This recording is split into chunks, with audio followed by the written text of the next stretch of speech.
అసలు ఈ వారాహి అమ్మవారు ఎవరో తెలుసా మీకు? ఈ వారాహి అమ్మవారు ఎవరంటే లలితాదేవి దగ్గర ఉండే సైన్యం ఏదైతే ఉంటుందో ఆ సైన్యానికి అంతటికి ఈమె అధ్యక్షురాలు. అంటే సైన్యాధ్యక్షురాలు. ఈ అమ్మవారిని పూజించడం చాలా అంటే చాలా కష్టం. ఎందుకంటే చాలా పవర్‌ఫుల్.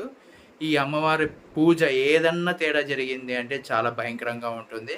అందుకే మీరు పూజ చేసినంత సేపు చాలా ఫోకస్డ్‌గా మైండ్‌తో ఆలోచించి శ్రద్ధగా ఈ పూజ అయితే చేయాల్సి ఉంటుంది ఈ నవరాత్రుల్లో.